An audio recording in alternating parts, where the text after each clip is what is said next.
There we go. Kind of cut our intro really fast there. Apologies for that.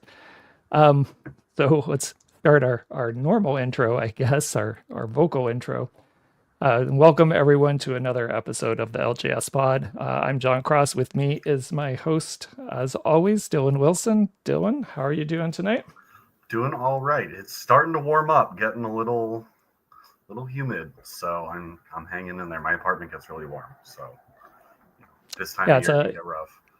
big difference from last week. We had some quite warm weather last week. We had, I think, a beautiful weekend, and now we're starting to get some cold weather this week as we and possibly some rain at the end of the week here Oh well, for that's us. nice. That's good.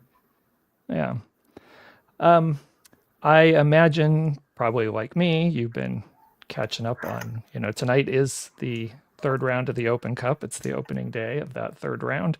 Uh, Catching any games earlier today or any comments on any of the games you might have seen? No, I actually, to be honest, had a pretty busy afternoon, so I didn't get to tune into any of the earlier games. But I did see that Columbus Crew 2 lost to the Pittsburgh Riverhounds. So I think that means there's just one MLS Next Pro club left, and they're to play tomorrow, I believe, right? I think so, yeah. Let me pull it up and take a look, but I believe that's right. Trying to scroll through and find it. Yeah, Chattanooga is the last one. Or sorry, no, who am I missing here? Not Chattanooga. Anyway, um, I was getting the conversation mixed up from last week when we were talking about all the USL stuff Oh, and it's the Tacoma independent teams. playing Oakland tonight. Yeah, Tacoma Defiance playing Oakland tonight, as you said. Yeah, I as well been a little busy. I will get caught up on some of these games. There were some good games. We'll next week do a full recap of round 3 and do a preview of the round of 32 as we've been doing for all of the Open Cup. So I don't want to spend a terrible amount of time. I know the two of us were joking right before we started here, trying to wait to see if there was a final in the Portland Hearts of Pine Rhode Island match, and I just got an alert that Rhode Island scored again. So it doesn't look like, so it's 3-1 at the moment, and they're in added time. Both teams are down Um, to 10 men as well, if you didn't both catch teams that. down to 10 men. So I'm going to be interested in going back and rewatching the second half. But for me, anyway, as a Paramount Plus subscriber, super happy that this entire round, all the matches are in Paramount Plus, and be able to go back and watch some replays and yeah, check out all the things that I couldn't catch live. So how about you? Are you going to be going back to watch any of these games from the first round? I truthfully, I'm not going to go back and watch any full games. And the reason for that is that U.S. soccer, although this may change now that Paramount is broadcasting the games, but I digress. In the first two rounds, U.S. soccer has actually released really, really good, like 20-ish minute mini game highlight packages Right. for every single game. And I actually really like that method of the highlight packages. Kind of cuts out a lot of the nonsense, but you still get a really good feel for how the game played out. So I've been watching those for the games I'm particularly interested in. I will be watching the Oakland game later tonight, just because I have my own personal interest in Oakland, and then El Farolito in the next. I think they're tomorrow, obviously, but yeah. So those highlight packages, I recommend. I hope they continue doing them. I hope so too. They've been helpful for me also because I usually don't watch full games, but there's a couple games here that I like. I'd like to see the second half of this Portland Hearts of Pine, Rhode Island, just to kind of see how the game went. As I was prepping and getting ready, I had the Columbus Crew 2 and Pittsburgh Riverhounds about the last 20 minutes, and I was, have to say, not very impressed with Pittsburgh. And just closing out a game for, I would say, a team that seemed clearly better than the Columbus team. We're just giving the Columbus team all kinds of opportunity to get back in the game and steal a goal and send it into overtime. Pittsburgh almost looked like they didn't want to play this game, like they were being punished. they Do you were know being if punished and said to go out and play. did they rotate heavily at all? Do you have any idea?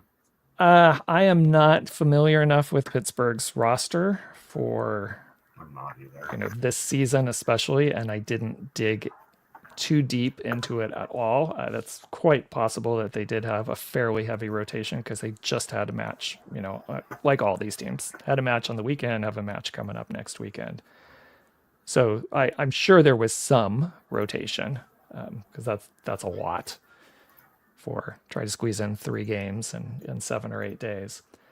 I do see that Portland Hearts of Pine has become final. So it was 3-1 Rhode Island beating Portland Hearts of Pine in that one. That, as I think we have talked offline some, and I know I've talked with others, I really have a soft spot for the Portland Hearts of Pine because they remind me, the organization plus their supporter group remind me a lot of the start of the ST Loyal and the Locals. So there's something about it that keeps drawing me back to watching it, even though they're totally across, the coast, on the other side of the country from where we are in San Diego. They're about as far away as you can get. And, I have no connection to Maine or anything else, but just the handful of things I've seen them produce and what's come out, it really, I like it, but it also really makes me miss what we had here in San Diego for a brief while before, SDFC came in and the Loyal ended up folding because of that. Agreed. I've actually met 2 people now who either work for or are local fans of Portland Hearts of Pine. Just, I guess, people in Maine be coming to San Diego these days. But yeah, they had nothing but glowing things to say, and I've gotten the same vibe. It seems like they're doing things the right way. I have never been to Maine, but it's a place I've always kind of had a fascination with. It's one of those places where there's so much of it is just kind of remote, unexplored kind of nothingness. That it just it's one of those types of places that kind of inherently fascinates me just as a place. But it seems like New England, I mean, I guess I should have known this. I haven't been to New England as an adult. But like further north, New England has a better soccer culture than I think a lot of people outside of that area might have considered. We're seeing that with Hearts of Pine, but we've just seen it in the last couple of years with Vermont Green as well. I mean, they're one of the best run non-professional teams in the country. So yeah, I a lot of love for that part of the country. Even though like I said, I've not been there as an adult, but it's definitely on my list. I'd like to get out to a game there if I can. Right, and as anybody who's listened to our last few episodes knows, like we did a review of a podcast, a 3-episode segment that they did about the history of U.S. soccer on a podcast called "It Was What It Was," and anybody who's listened to that podcast or listened to what we've talked about since then, I mean, there is a rich history in the New England area, down from Maine all the way down into New Jersey, Maryland, Pennsylvania, in that kind of strip because of all the manufacturing that was there around the turn of the 20th century and the start of the American Soccer League, especially in the 1920s. But there is a very rich, 100-year history of clubs, that some clubs still going. They've morphed into something else, but we still have quite a big history. And we have, I think, more so than the West. And I don't know if we'll do it this particular episode, but someone has put together an interactive map of all the teams, and he's done one for the men's side and the women's side and college soccer. But you can just look at the density of the teams, and this is every team from Division I all the way down to what would be considered then, pre-professional or semi-pro teams. And if you look at the density in what is considered the Region 1 area, when you look at U.S. soccer, the way they divide things up is impressive. I mean, the further west you get, especially in the Rockies and that part of our country, it's pretty sparse, but that's how it is. We don't have a lot of cities, and we don't have a lot of high density cities in that region. So it doesn't pick up in density again until you get towards the West Coast. But because of that and the history of colleges and everything else that we've talked about over several episodes here, you get these clubs that have been around and they were there from the manufacturing, that the textile industries, the immigrants who had come over to find, a better life. And because of that confluence of events, they brought that European tradition of starting a team with your place of work. And some of those clubs have just continued. So I agree with you. If you probably have grown up in Southern California your whole life, and maybe your introduction to soccer was playing youth club soccer, and you just have kind of viewed it through that lens and not really through what's what it is on the East Coast, it is a different beast than it is on the West Coast. And I think we're going to get into that a little bit tonight as we talk about the National Amateur Cup, which we're going to do in a couple minutes, but a couple other news items to get to before we actually jump into that. All right, so let's go ahead and before we get off some of the USL stuff we're talking about, just in for us, some local San Diego news. Did you see that Eric Avila is the interim coach at Birmingham Legion? No, I did not.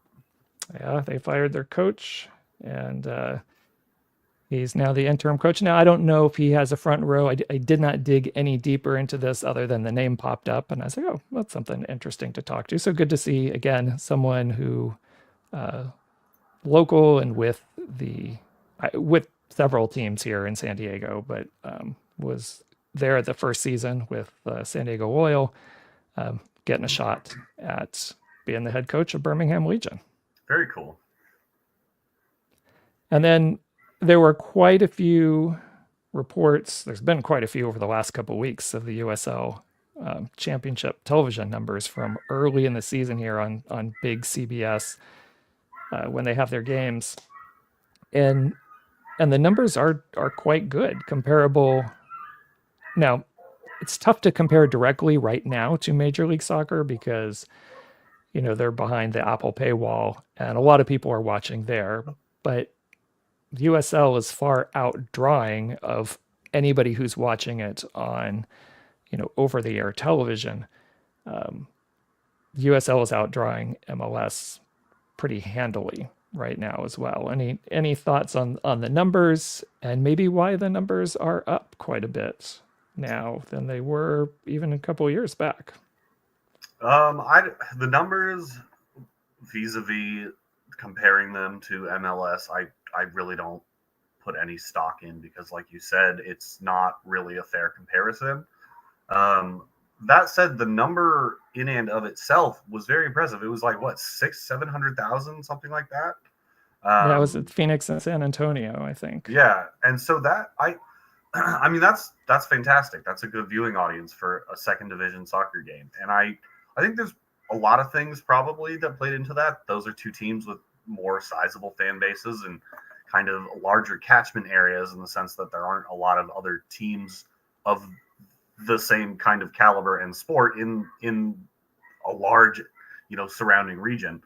But I think the biggest thing is probably the way that CBS and, by extension, Paramount Plus have been pushing soccer as, and I hate to use this word to describe it, but it is what they're doing, pushing it as a product in the last couple of years. I mean, they're the first network it's felt like, well, I take that back, not the first, because when NBC got the Premier League contract, they really leaned hard into that, and it was like a badge of pride they wore at first, which that's a whole other rant for now, how that's gone in the 10 years since. But Paramount feels really like proud, and they want to be like the soccer network. And I love that. And it's actually gotten to a point for me where when something is on Paramount, because like I look on FOTMob and, they tell you the TV info, and I see Paramount Plus /CBS /whatever, I'm like, oh, thank God, I don't have to think about it, which is a pretty far cry from 2 years ago, 3 years ago, when I was like, oh, I have to subscribe to Paramount now to like watch the Champions League. And now I wish everything was on there. And so I I really think the biggest thing it comes down to is that they're finally on a network that is like proud to have them. So, you know, make of that what you will. Yeah, I agree. I think there's, you know, a few things that are coming together all at once. I agree what you said about Paramount. And to me, I would go even further and say the Golazo channel, that they have a channel that it is over the internet, but it's free, right? You don't, if, I think you can get it in other places free. You don't even have to be a Paramount Plus subscriber, but I did you not realize that. don't hold me to that because I am a Paramount Plus subscriber and that's how I get it. But I think having, as you said, they've gone all in on soccer and Paramount Plus or the Golazo network, and as they have it there, you have like ESPN, but you have a channel that's dedicated just to soccer. That's all they do is soccer programming 24/7. And I think even a show like Morning Footy, I know so many people now that used to maybe turn on Sports Center or ESPN in the background just to have some sports or something, but now put on Golazo because it's soccer and they're soccer fans. And I think more and more people are learning about whether it's other international leagues, maybe if they're not familiar with them, although depending on your age, it would be hard pressed to not be familiar with the international stuff that they're showing on Paramount Plus. But I think in terms of local soccer, because even on Morning Footy, they'll talk USL and they'll have people on. And I think the Golazo network is huge, that it's just a go-to place for people to turn on. And then I think that gets eyes that you may not have otherwise. Because soccer fans, that might be their first stop rather than just channel surfing. Like you said, great, it's on Paramount Plus. I don't have to go find it.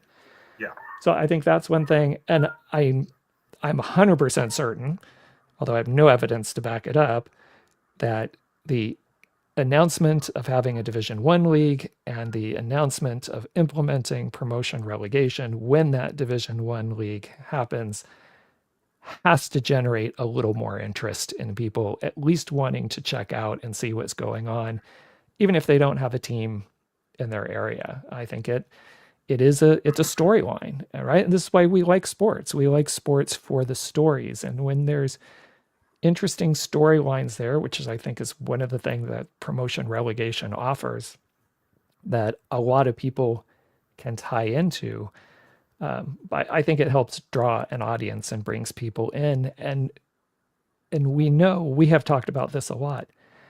I know people always say the quality, and in the US, you only want to watch top tier, whatever. I call BS on that all the time because look at college sports. It is absolutely not the top tier of that sport. And yet we watch it all the time, and we watch it because of the community aspect and because there's interesting stories. And the stories are constantly created because of the turnover of the athletes all the time. So you got the next new big product, right? So I think those stories are what generate a lot of the interest. And I think USL right now is well positioned to have a lot more of those stories. I think that all those things together are helping drive some of these numbers. I hope they're able to sustain it, and I hope it parlays to additional investments in the league and something that can really strengthen as they look towards having a Division One league. I mean, we could probably do multiple episodes on this, but I have said this for a long time. I think that all American sports needs is to open the Pandora's box of what promotion and relegation can be, because again, I don't want to get too hard into this rant, but I just like I feel that it's one of those things where once people see it and understand it and feel how it makes things more interesting, they won't just say like, ooh, I like this, and say, oh, I'm glad we have it now. I think people will start to wonder, why don't we do this in other sports? Right. Because it is more interesting. Okay, again, I'm going to say this one more time. I'm really trying hard not to go in on this rant. But like one of the things that people always like levy as a plus of the closed system that I think is just ridiculous is this like enforced parity is the word they like to use. But Right. first of all, I don't think that that's true. I don't think that like there is parity in the way that they like to pretend there is. But regardless, I think, and to your college sports analogy, the most interesting things that ever happen in college sports is the little guy beating the big guy. And that Hmm. can't happen in a closed system. It just can't. And I really, anyway, this is a long way to say, I think you're right. I think this is a thing that people want a taste of or don't even realize yet that they want this in their sports. So I agree. I think that that's a big part of what's driving this maybe spike in interest. I hope they can sustain it. And with the World Cup coming too, although that's, a whole geopolitical mess now. But anyway, so, to sum it all up, I think that the way people kind of talk about American soccer fans is a little bit condescending when they assume that like they want something other than what the rest of the world does that we all Right. watch. Like there's a reason that the MLS isn't even the most watched league in North America in the United States. So, well, not that Liga MX does pro rel, but they used to, and they might again. So anyway, I'm gonna cut myself off there because I'm like teetering on the edge here. So All right. Well, to keep it a little geopolitical, because frankly, in today's world, um, it's very hard to get away from. Did you see the report? And there's been a couple, but there's a Venezuelan football player in the NWSL, plays for the Portland Thorns, and she had shared recently. I think I saw this last week, end of last week. But she has intentionally declined call ups to the Venezuelan national team games outside of the US for fear that she might not be able to make it back into the US. Like this is where we are right now. yeah, And when we talk ahead, and again, we don't want to go too deep into this, and we try to keep as much as we can the politics out, but the politics are going to affect soccer over the next few years, especially the international tournaments that are going to be played on US soil. And when you have this kind of situation where an international athlete's currently working in the US but is afraid to leave for fear they might not come back, because who's to know whoever stops them at the border what they may or may not do. And I'd be curious to get your thoughts. Don't know if you saw the story, but also, you know, this is not going to be an isolated incident. no, This is going to affect professional sports at all levels, every sport in this country, on how people travel, especially for international events. yeah, I they actually on the most recent episode, I guess. Well, I haven't checked. One of the most recent episodes of the Sweeper podcast, which I think I've probably mentioned a couple of times before, that you actually introduced me to. But anyway, they mentioned either that story or a similar one, kind of through the lens of the 2026 World Cup. We are 15 months out from a World Cup, Right. and tourism to the United States is probably lower than it's been in generations. And it's only April. It's going to get worse throughout this summer. And the way things are going, I don't see it getting better. I fear between the cost, the poor visitor infrastructure in the United States, and the geopolitical nonsense. Yeah, we're in for a really embarrassing dud of a World Cup next summer. And I, there are, I mean, you talk about Venezuela and that, poor woman who's had to deal with that. Venezuela will likely qualify for the World Cup. It's an expanded tournament this year. Remember, it's 46 teams instead of 32. Venezuela will likely qualify. Iran will likely qualify. Other countries that the U.S. has strict either sanctions or travel bans or what have you, for good reasons, bad reasons, racist reasons, whatever, that will qualify for this World Cup. And I think they mentioned on the Sweeper podcast that the way that all the games are scheduled, there will be exactly one team in the 46 that plays all of their group games outside of the United States. So that's obviously not something that, like, oh, one team, oh, we can just do that to make it work. That's not, there's going to be too many teams. Right.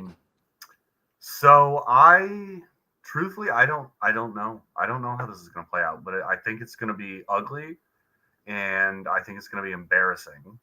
And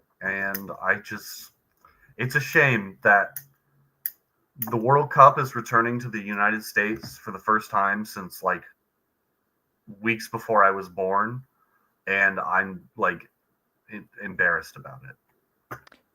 Yeah, I completely agree. And it's going to be, I think the Club World Cup is going to be more of a test, which is, coming up here in a couple of months.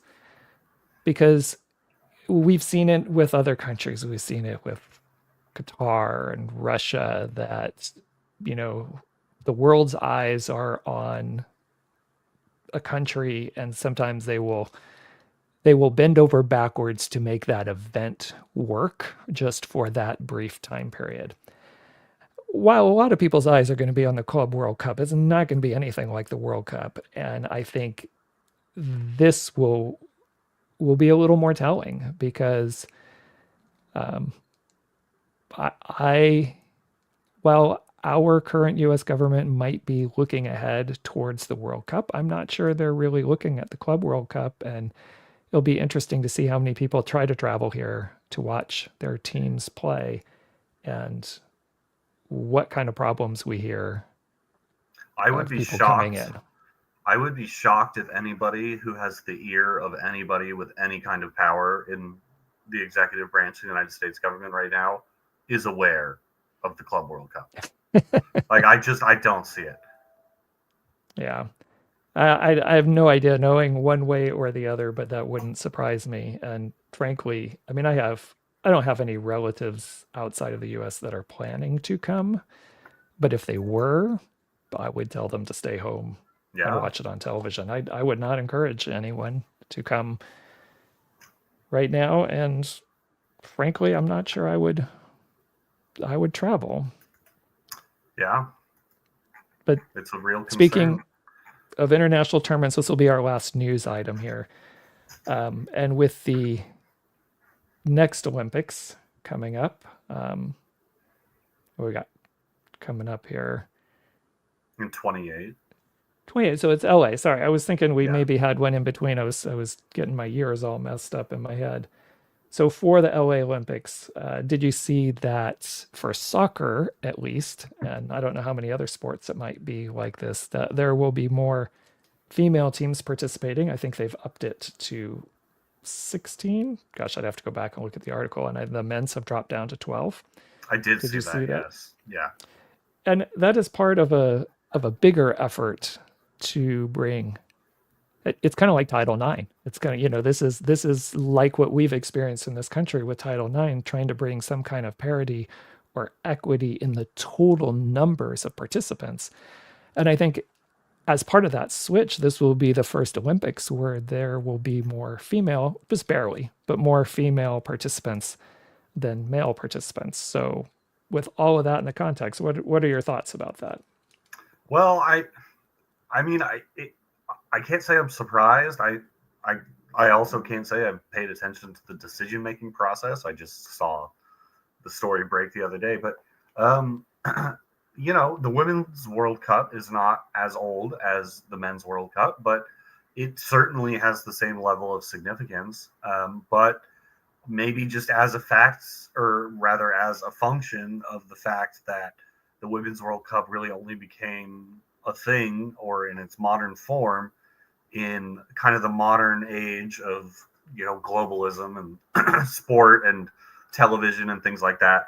Um, because the Olympics were important into that same age, right? That the Olympics on the women's side have maintained importance. Like, when the men don't qualify for the Olympics for the US, it's like, oh, that's a bummer. Some young guys aren't going to get minutes, right? If the women didn't qualify for the Olympics, it would be a catastrophe. And it's just, for whatever reason, they take it way more seriously. So I'm not surprised that, you know, the women's side is growing while the men's side is shrinking in the Olympics. And that's part of a product that FIFA mandated that the Olympics be an under 23 tournament, right? Well, right. Otherwise, But that was it kind of as a response to the World Cup overtaking it as the important tournament, right? Which that hasn't happened on the women's side. Is kind of my point. right. And you have not only do you have the World Cup on the men's side, but you have the European Championships, and they were always done the same summer as the Olympics because they run, on you got the World Cup, and then 2 years later you have the European Championships, which also run every 4 years. But that so there was a conflict there with players and who is going to send. So I understand why FIFA in that sense on the men's side made it an under 23 tournament, but I'll share what is probably maybe for this country an unpopular opinion. I I would like to see, well, to go back to what you just said, that on the women's side it's full professional for the World Cup and the Olympics. So the women don't have the same worldwide infrastructure that the men do, but it's close right now. I would like to see soccer not be part of the Olympics. I'm sure that's an unpopular opinion, especially with the women, especially on the women's side, our history with the sport and the game. And I think it's really hard, these people who try to say, well, it should expand to 24 teams or some other amount. I mean, by its nature, the Olympics runs for 17 days, right? It starts usually on a Friday, ends on a Sunday 2 weeks later, and that's it. And you cannot squeeze even 16 teams in. Like, they have to start their games before the opening ceremony. So I I think we've, as much as I love the Olympics and I've loved watching soccer in the Olympics, I think we're kind of at a point where maybe it's time for soccer to pull out of the Olympics. I think it's just difficult logistical choices to do. And, but as long as it's in, of course, I'm going to watch it. I just think, in the bigger picture, it might be time for soccer to be outside of the Olympics to allow some of the other sports to shine. Yeah, that certainly is a hot take. Well, I would say maybe if we're not going to do soccer, maybe futsal, beach soccer, indoor soccer. Yeah. Give one of the other kind of forms of the game a chance. I would rather see that. I would rather see something that doesn't have an established structure for tournaments, because we have that. We have under 20 tournaments, under 17 tournaments on, both genders. So I think a lot of that is pretty well established. What we don't have established well on the women's side are at the federation level, the tournaments. We're starting to get there, but we don't. We have the international ones going, but we don't have strong, CONCACAF tournaments on the women's side. And, like, I don't know who else is doing tournaments all the way down that are strong and have strong level of play throughout all the countries. So there's certainly an area that needs to be strengthened and grown through FIFA on that side. But I would love, like your suggestion, beach soccer, futsal. I would love to see those things take a higher profile at an Olympics. That would be my hot take on it. Fair enough. All right, well, let's get into the main part of what our show is going to be, and that we'll spend the rest of our time talking about the National Amateur Cup, which, to give a little bit of a background, we're right now in the middle of the, what are we, in the 110th edition of the U.S. Open Cup. And one of the ways let me back up a second. One of the beautiful things I think about the U.S. Open Cup is it's all levels. We have first division teams on down to amateur teams.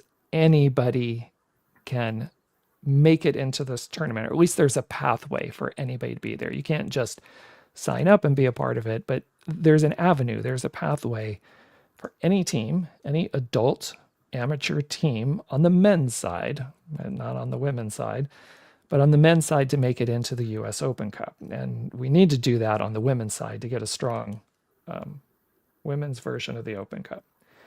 But on the men's side, the amateur teams have a few pathways to get in. One of those is the National Amateur Cup. And one of our questions last week was, how long has the National Amateur Cup been around? And we left that. And we got a few responses.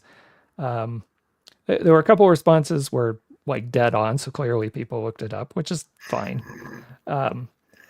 But our goal was just to have people just take a stab at it and see. And yeah, I'm actually going to differ with you, John. I think looking it up is not fine. I think that defeats the purpose.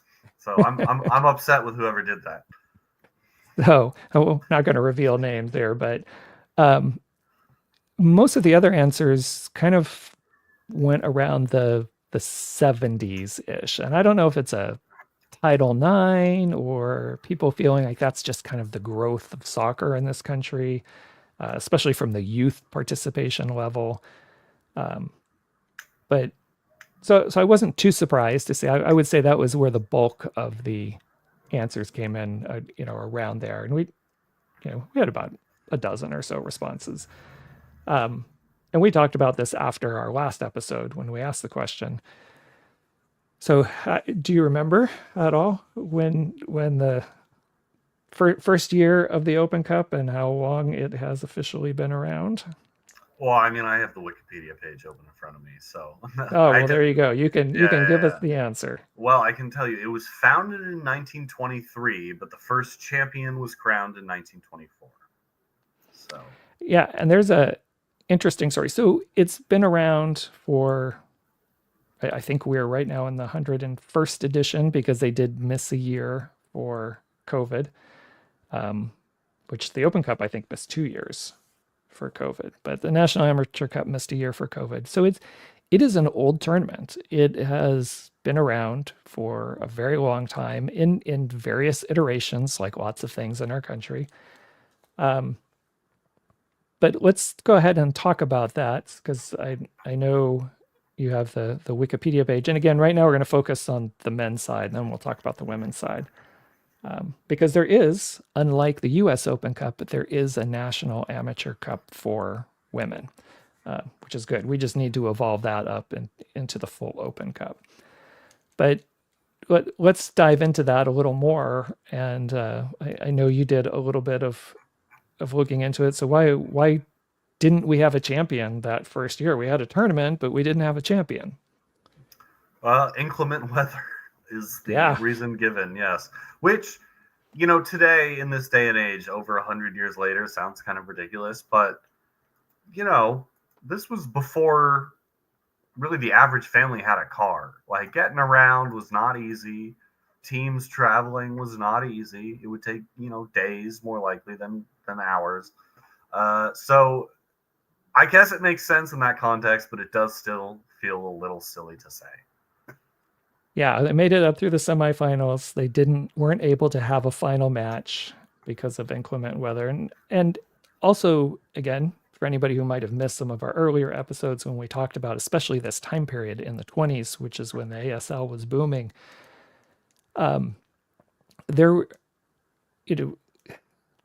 soccer was really pushed by a lot of baseball owners. To kind of dip back into our history a little bit, baseball was a summertime sport, so soccer became a winter sport to try to take advantage of some of the stadia that were available in the wintertime. So unlike now, although this, if you're following the news, it all may change over the next couple of years for our professional soccer leagues, but the last few decades, professional soccer has been a summer sport.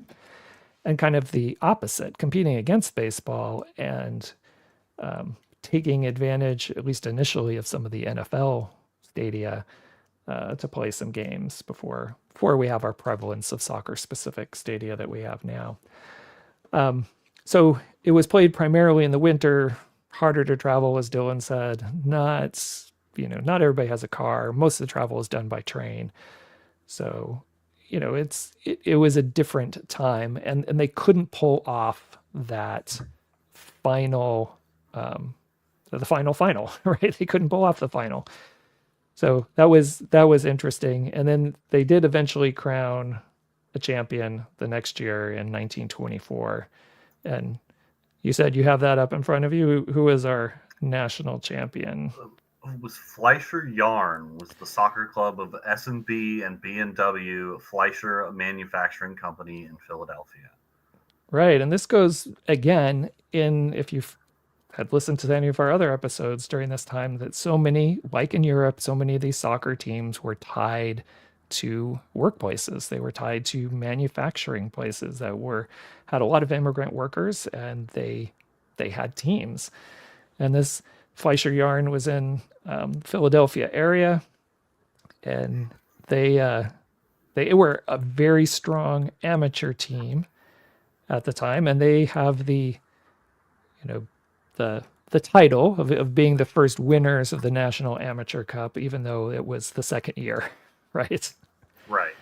So, what do you have anything else about? I have a couple of things if you don't have them about Fleischer Yarn, I but do actually, yes. yeah, So after winning the cup in the 23-24 season, they became a professional team and joined the American Soccer League in the 1924-25 season.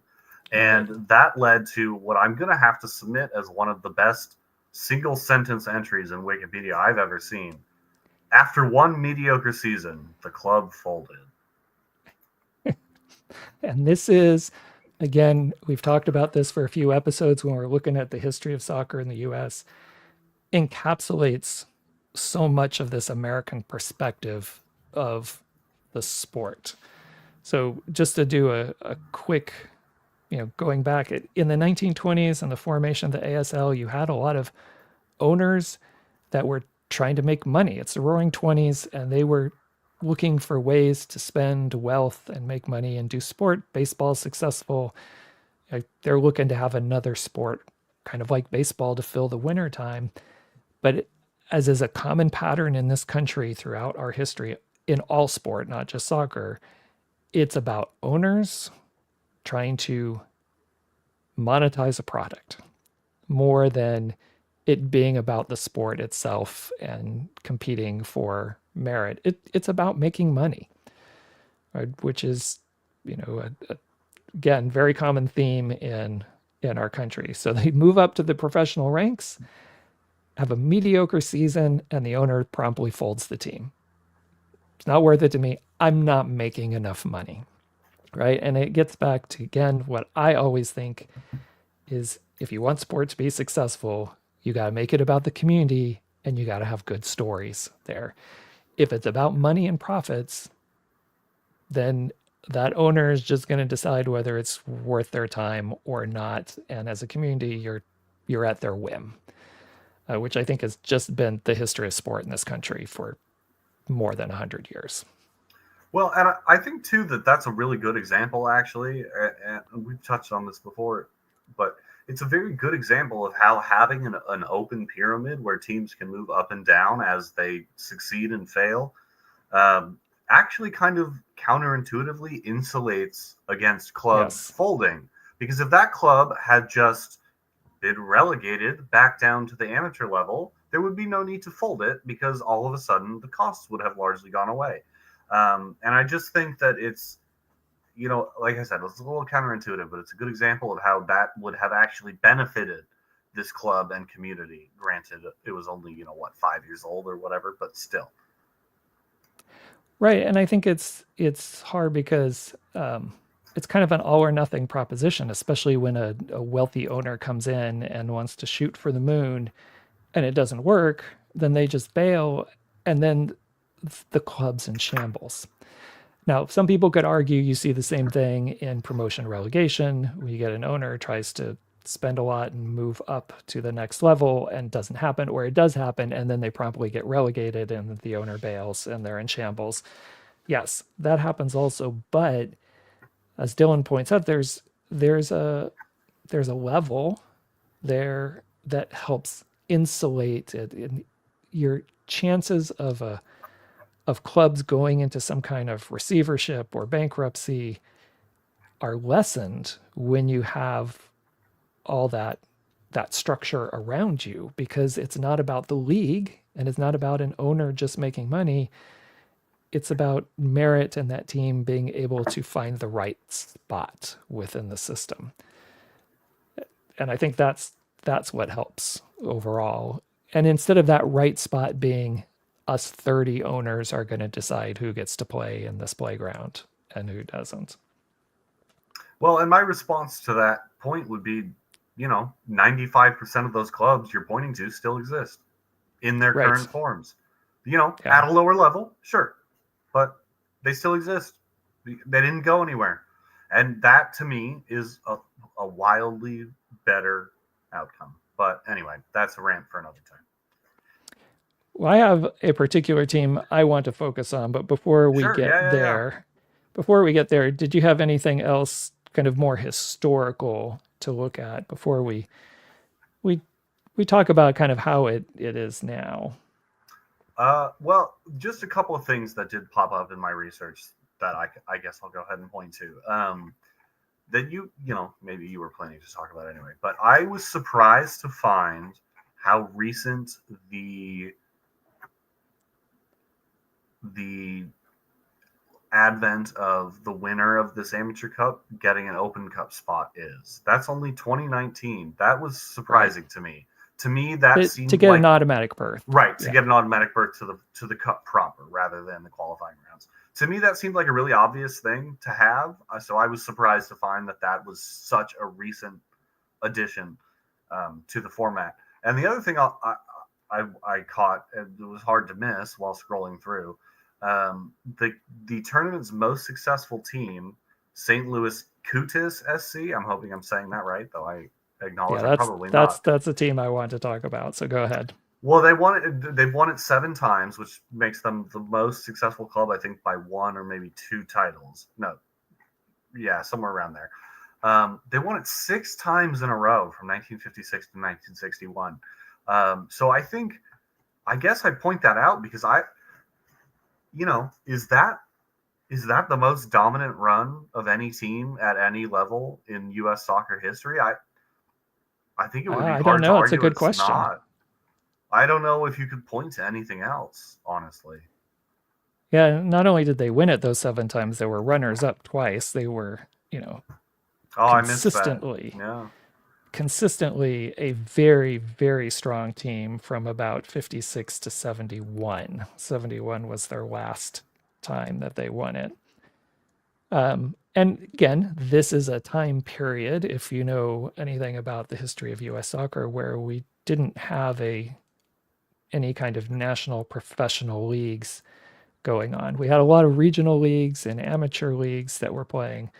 But when they kind of died down in dominance was when the NASL started, and the NASL had a St. Louis team. And actually, I think it was, if I remember correctly, I can't remember the 2 leagues that merged to become the NASL. I'm drawing a blank right now, but I think St. Louis had a team in one of those leagues, which then made it difficult for this amateur team because now, right, you've got a professional team. They're paying players, so you're able to draw.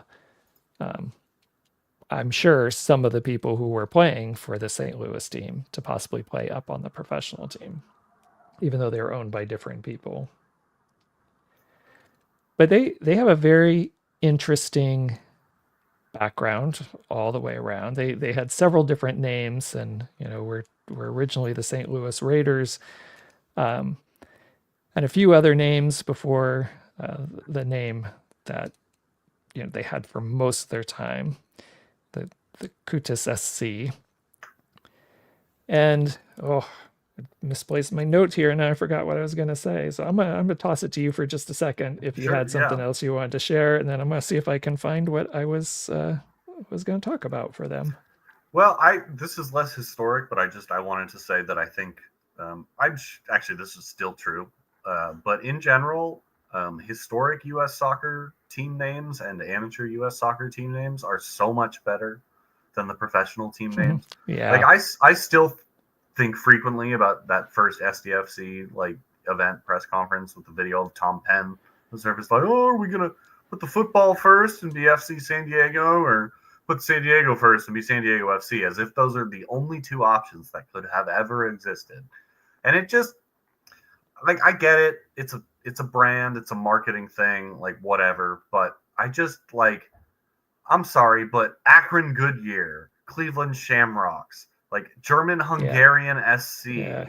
Like it doesn't I don't Italian American Stars. Like that's just way better. Atlanta Data Graphic. Like come on, that's fantastic.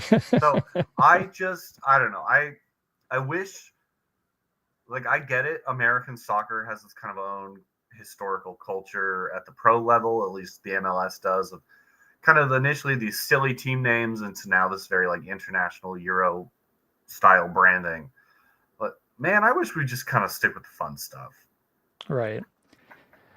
Right. So I did find my notes for where I was going with this, but when they had their run and they were really strong, there was an actual league, kind of a first division league in the St. Louis area, and it was called the St. Louis Major Soccer League instead of Major League Soccer. So St. Louis Major Soccer League, and they were dominant in there and had a I don't know, a two team, a reserve team playing in their other league just within St. Louis. And I mean, St. Louis had enough teams to have their own league to have people come and watch these games and not just playing, in front of a dozen people or family. So this is, again, I know Kansas City will take exception to this, but why St. Louis is viewed as a soccer city, the history that comes out of St. Louis and St. Louis soccer, and especially around this time in the 50s. And of course, in 1950 was when we had the upset over England at the World Cup down in Brazil. And then during this time with this particular team, and I can't remember the year, I want to say 1958, but somewhere in the 50s, U.S. soccer took this team, right? This team from St. Louis to be the national team with a few others sprinkled in to represent the United States. This is how good they were. And, there's always the benefit, of course, of having a team that plays together consistently go instead of bringing in a whole bunch of strangers and trying to make a team. It's certainly not the way we have it now where people have film and they get together and there's lots of money to fly people for camps. I mean, that wasn't the way a lot of the national team stuff worked previously. So you had this team with a few other people sprinkled in, and they represented the U.S. for at least 2 international matches. I don't know if they were friendlies or part of a competition. I don't remember that. But for at least 2 matches, had them represent the United States. And if I remember correctly, also that major soccer league had folded or something and didn't want to play in the tier down. And I believe at this same point, they were just playing as an independent team, scheduling games against other teams and just, being like the Harlem Globetrotters of soccer. Not quite to that extent, but they were an independent team, and this is when they were still strong and still winning the National Amateur Cup, even though for a period of that time they weren't even playing in a quote unquote professional league. They weren't playing in any league. They were just an independent team scheduling their own games. It's interesting, and not just U.S. soccer, but just kind of the very early history of soccer as a game and its professionalization. You actually kind of see that structure more often than you do like these robust leagues, which I always find super interesting. But yeah, I admit that until very recently, I was unaware of why St. Louis would so fervently lay claim to the city of Soccer City, or to the title of Soccer City USA, excuse me. But after learning more about kind of the history of U.S. soccer and especially this amateur cup now, it's kind of hard to argue with the claim. Like, not that other cities can't also make a strong argument, but like St. Louis, it all keeps coming back to St. Louis, you know. So yeah, I learned something new about a city I don't really know much about. I've never been to, so that was kind of a standout thing for me. Yeah, I actually double checked through my notes, and it was the 1958 FIFA World Cup qualifying matches. It was two of the qualifying matches that they pulled them in. I don't have the results in front of me, but yeah, there's, I mean, again, to go back into some of the long-term history we have, and again, I think the rich history we have in the US stems from these independent clubs. A lot of the names that you mentioned that have won this amateur cup, and some of these clubs that are still around that are playing in some of these same cities, but have kept reinventing themselves to keep playing at some kind of amateur or semi-pro level more than our professional leagues. And I think this is a problem.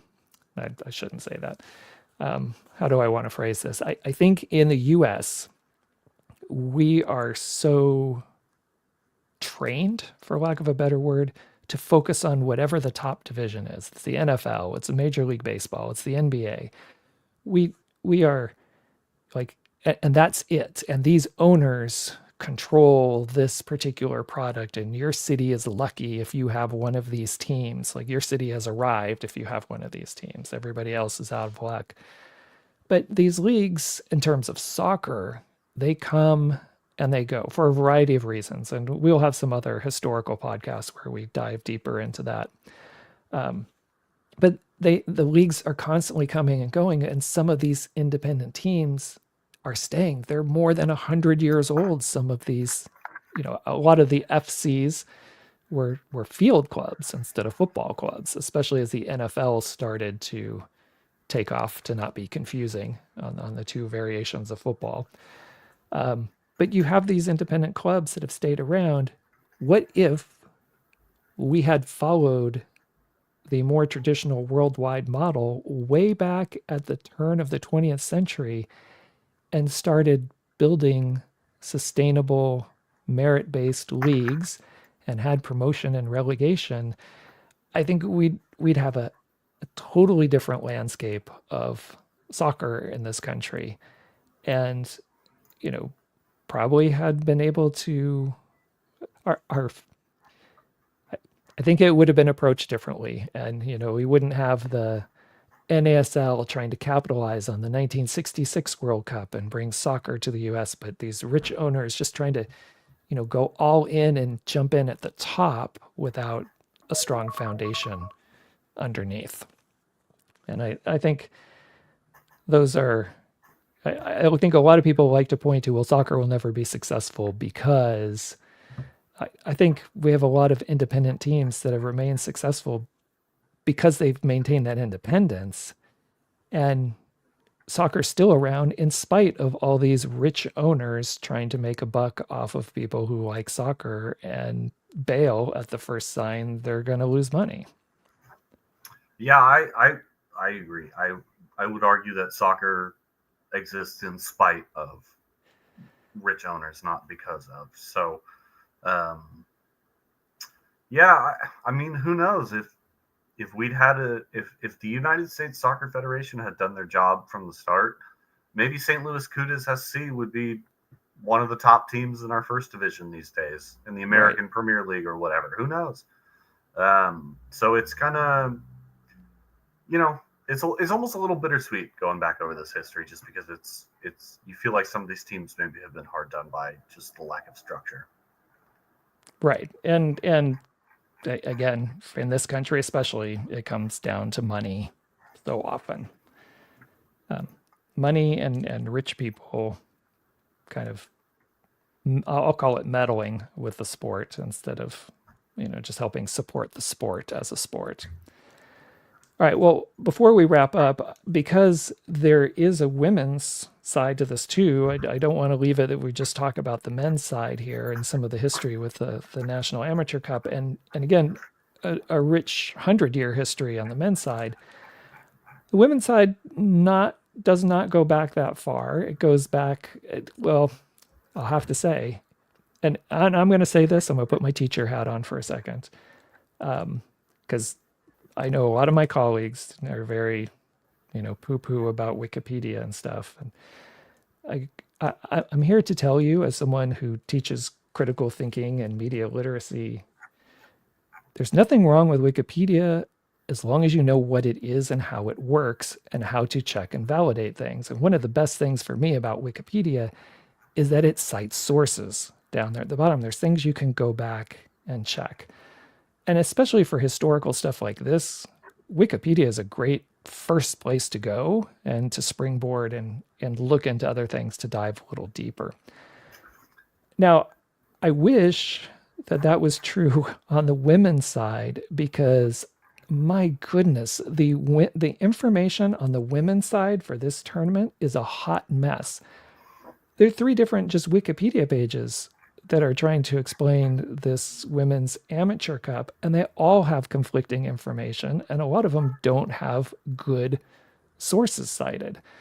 And that was, in our quick turnaround of 1 week, and we both have things going on in our lives as well, I was not able to dig in the way I would have liked to get a fuller picture on the women's side for the amateur cup, because there's so much conflicting information out there. And that was disappointing, that it was a bit of a hot mess. And a lot of times for Wikipedia pages, right, they get maintained by people who care about the information. And we need, and I'm not saying people don't care about women's soccer. I don't want to have this come across the wrong way, but we need some people who do care about women's soccer to get in there and help maintain some of these records, so there is a history. Because this amateur cup is run by the United States Adult Soccer Association, which split off from US Soccer in, as opposed to just being a division within US Soccer, but split off as its own thing in 1982, I believe. And they've had a couple of different names as it's gone on. Right now, they're referred to the U.S. Adult Soccer Association, and they manage all the amateur level stuff in the U.S. And their website is horrible for history. You can't go in and find a historical account of their own tournament there. And it's even on the men's side. It's very disappointing. Someone is going to have to go in and cobble together and collate some things from a variety of other sources to get this put together. It just very disappointing to me that USASA does not have all this information as part of their website. So that was frustrating, trying to get information on the women's side, because they've had a tournament at least since the early 80s for an amateur cup. See, the Wikipedia entry has it starting and stopping from 2004 on, so I didn't even know that. Yeah, so if you're at that National Amateur Cup page, there is a table down there that shows some information. But then if you go to some other pages, there's different things that are on there. And this is part of the problem, in my mind, in terms of guidance from US Soccer. And I need to trying to get one of my other pages up. But there was a time it was called the Open Amateur Cup, I think, on the women's side. Of course, we haven't been consistent with names, so this makes things difficult. But there were like early 80s, there were definitely some open tournaments, or there were some amateur tournaments. But then in 1996 was when the word open got thrown in there. And again, for me, trying to dig through in our week to find out exactly what that distinction was. It's always supposed to be not for professional teams. So you didn't have any teams from the old WSL or and any of the previous professional leagues play in this tournament, or at least they weren't supposed to. Although I did found some indications that a couple of teams did participate, and I don't know if that was a reserve team or not. But 96 they started. And in 1999, just for us locally here in San Diego, the Auto Trader San Diego team won in the final. They were the national champions in the Open Cup. And while that team may not be familiar to a lot of people, that name may not be familiar to a lot of people in San Diego, the San Diego Sea Lions might be more familiar. That is the same team. They were the Auto Trader San Diego team. There was something else, I think, before that became the Auto Trader team and eventually became the San Diego Sea Lions. So we have, and the San Diego Sea Lions stopped around the time of the pandemic, was their last season. So we had a long ongoing amateur soccer team in San Diego that at one time was national champion on the women's side in this National Amateur Cup. I did not know that. Good for Auto Trader, I guess.